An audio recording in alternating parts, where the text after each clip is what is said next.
And as your eyes are closed, and you can hear my voice, I do not want you to think about a red pen. I repeat, do not think about a red pen. Thank you for smiling and laughing, some of you. You can come back to the room, open your eyes, and you know what happened. So your mind plays tricks on you for not to think about something. You have to think about it. So the worst statement you can tell somebody who's nervous, don't be nervous. They register being nervous. So what you can tell them? Just say it's going to be okay. Better than don't be nervous. You know all these statements you have, on the highways, don't drink and drive. You go to hospitals, they have got a trauma ward. Like, excuse me? Somebody's already in trauma, you're telling them, trauma, they're becoming more traumatized. So what is the better statement? Well, it could be sober and drive. More powerful, I don't know. I'm not the decision maker. But don't is not a great thing. And you know what? When you think about performance, the more nervous you become, and the focus goes on you. And the more focus goes on you, the more nervous you become. Your job is to pluck that focus out of who you are, and then put it for the people in front of you. And when you do that, you can do 1%. How much? 1% better than when you think it's performance. And I have to perform really well. Well, yes, I'm not going to deny 15, 20%, maybe 25% of what you do could be 30%, can be connected to performance. But the rest 70% has never been performance and will not be performance and shouldn't be performance and must not be performance.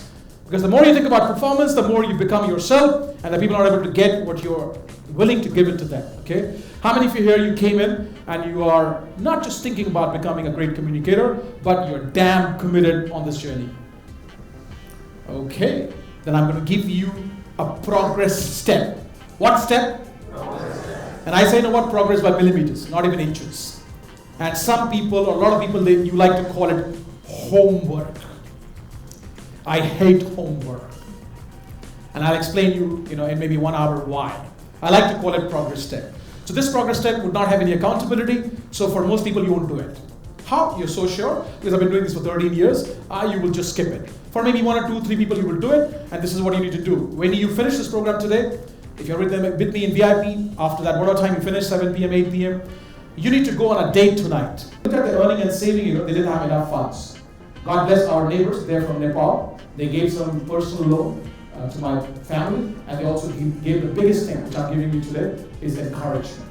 You have no idea how your encouragement can impact somebody's life. So they gave that to my mom, and somehow she took the courage and sent me or my sister to a private English medium school.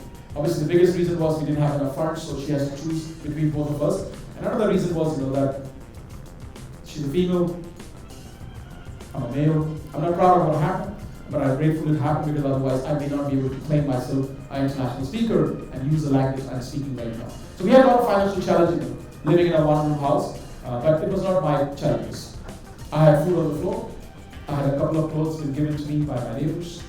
The only time I would get a new pair of clothes is during Durga Puja. So Durga Puja has a lot of, good vibes and feelings for me, even to this day.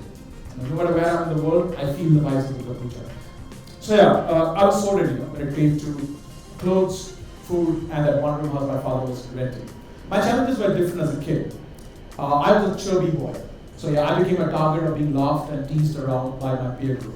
And my biggest pain, my biggest struggle, which has made me the human I am today, I am a mixed child. My dad is Punjabi, Jat Sikh, very fair in complexion.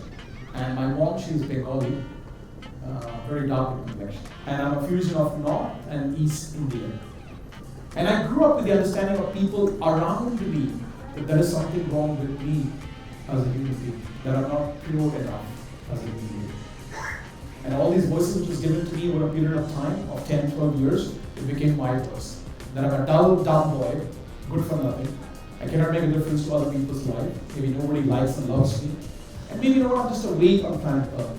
And these voices became so strong inside me over a period of time that when I was 16 years old, I was contemplating to kill myself. Every night I would think that I should not be on this planet Earth, and I should find a way to end my pain, my misery, and all my whitewash I had with God.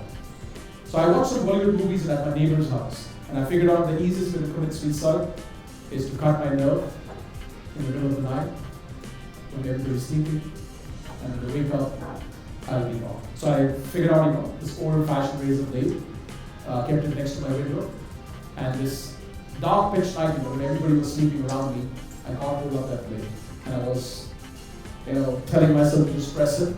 My hand was shaking, and I was in tears. So I had, this pain inside, but at the same time, I had another voice talking to me simultaneously.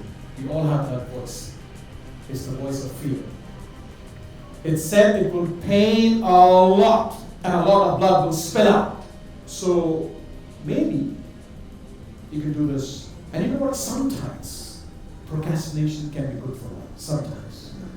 And thank God I did. Otherwise I won't be here with you guys. And within a few days, a magic moment happened in my life. Maybe that moment is happening for you right now. I got a letter drop from a company called Amway.